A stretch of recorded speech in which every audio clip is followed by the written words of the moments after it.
Selamat pagi, perkenalkan nama saya Merin Eba dari kelas 07 Malam. Di sini saya akan menyampaikan fakta ilmiah bukti kebenaran Al-Quran. Di sini saya mengambil tema dengan proses terjadinya api di dasar laut. Proses terjadinya api di dasar laut. Fenomena yang terjadi di alam, tepatnya di dasar laut di bumi. Api-api tersebut keluar secara alami karena letusan-letusan gunung api di bawah laut. Asal mula ditemukan api dalam laut ini dijelaskan dalam buku Miracles of Al-Quran dan Al-Sunnah.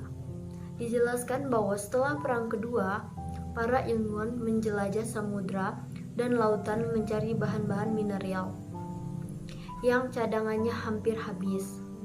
Mereka terkejut menemukan bahwa banyak pergunungan vulkanik terbentang di seluruh lautan sepanjang ribuan kilometer yang mereka sebut sebagai pegunungan bawah laut.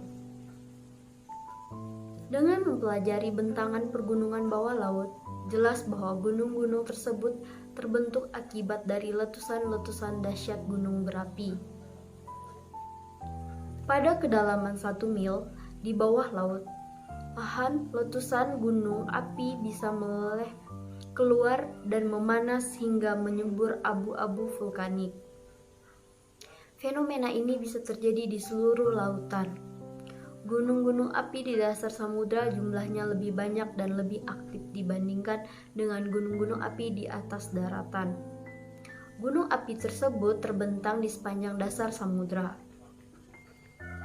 Sebelum manusia menemukan fakta ini dan menemukan teknologi canggih untuk observasi bawah lautan, Al-Quran telah menjelaskan fenomena sains tersebut. Proses terjadinya api di dasar laut ini, faktanya bahwa terjadi api di dalam laut telah disebutkan dalam Al-Quran sejak 14 abad lalu, jauh sebelum manusia menciptakan teknologi canggih untuk pengamatan atau penelitian di dasar laut.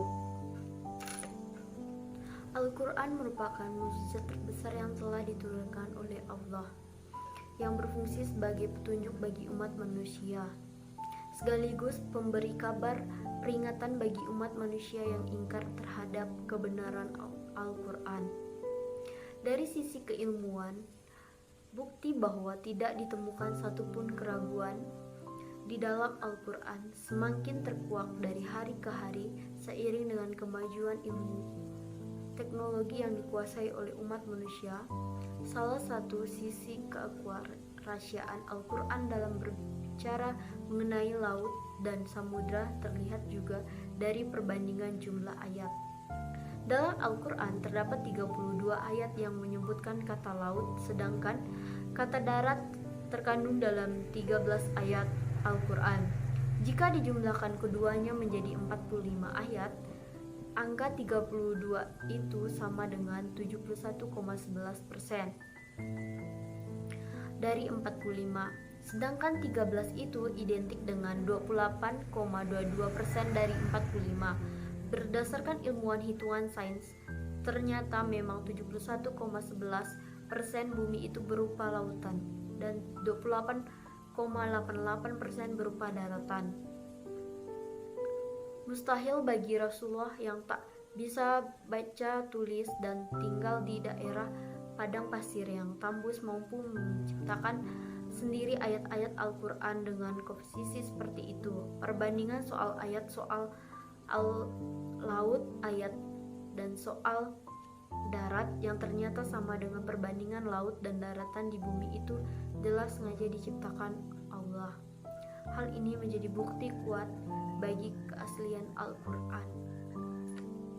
Sekian penyampaian proses terjadinya api di dasar laut menurut Al-Quran.